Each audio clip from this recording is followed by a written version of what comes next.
Got Jason Priester here talking of Clemson football. So check out his work on allclemson.com on SI. We appreciate Jason stopping by on a regular basis to talk Clemson. All right, on to the NFL draft. So we catch these players on the front side from high school football to the collegiate ranks, and now this is where it ends up. And for Clemson, despite this tremendous defense that they should field here in 2022, they do lose a couple corners that should be their top two players going on Thursday. Yeah, and I definitely think Andrew Booth is going to go on Thursday. Most of the mocks right now have him going somewhere, generally late in the first round. I think I've seen him going as high as 12th in at least one, maybe. So I fully expect Clemson to have at least one first-round pick.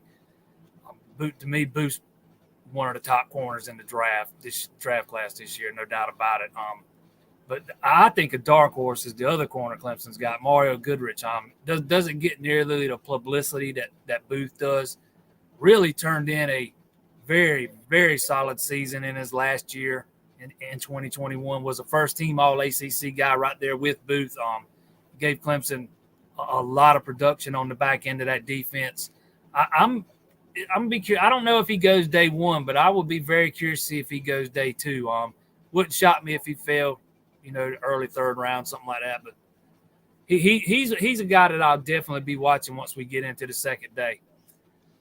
Another intriguing guy in this draft for Clemson is Justin Ross. After his freshman year, everybody would have had him pegged as a first-round draft pick.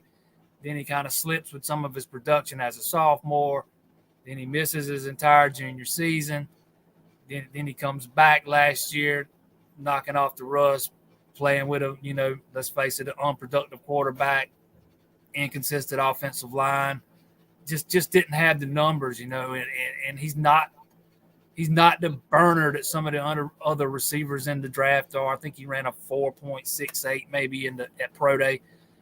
I'm kind of curious to see where he goes, where he ends up falling. I've seen a couple mocks had him going in the fourth round to Jacksonville, kind of reuniting him with Trevor Lawrence and Travis Etienne. That would be interesting if that were to come to fruition.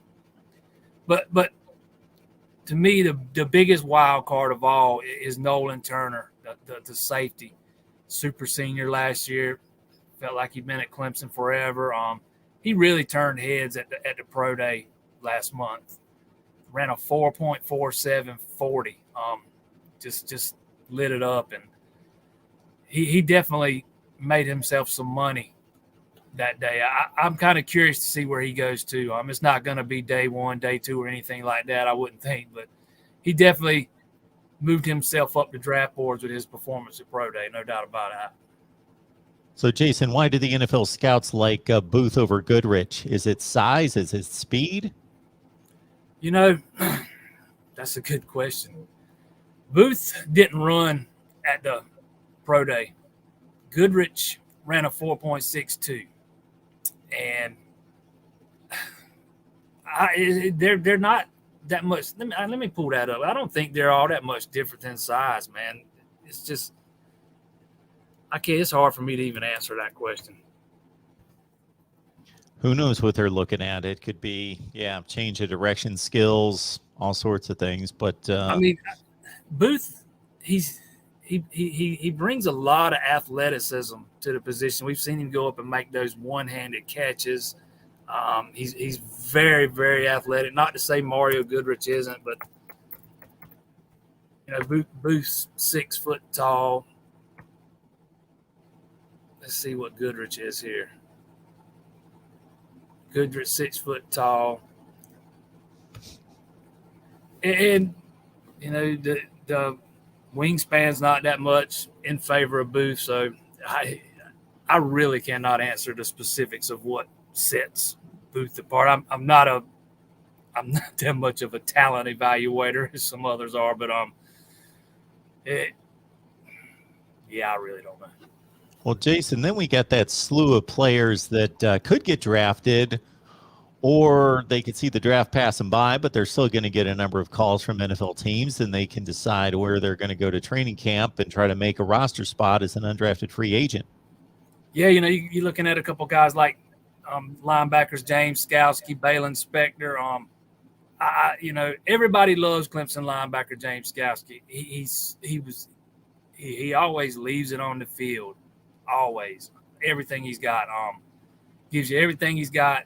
But I kind of see his pro career kind of mirroring that of Ben Boulware. He's just not fast enough. He's a little undersized. I'm sure he'll get some opportunities. Hopefully he can stick around longer than Boulware did.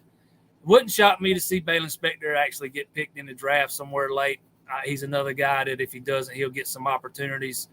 And maybe Braden Galloway gets a call, tight end that just never quite reached the potential a lot of people thought he had when he first got to Clemson.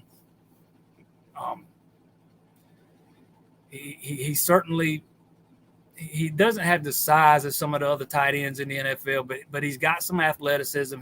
He needs to be better catching the ball, but he's a guy that I think could get some calls too. All right. Clemson in the NFL draft. Certainly since Dabo's been there, the numbers have increased, and the recency in the NFL draft up the boards in the first and second round for the Tigers, no doubt. Hey, well, Jason? Next year will be a fun year to talk NFL draft in Clemson with all the guys coming out. There's just not a lot of guys coming. Clemson didn't lose a lot of guys to the draft. It'll be fun next year, though, because they're going to lose a ton. Won't be fun for them, but it'll be fun for us. You know what I mean. All right, Jason. We appreciate it. You know that. Yes, sir. Anytime, man.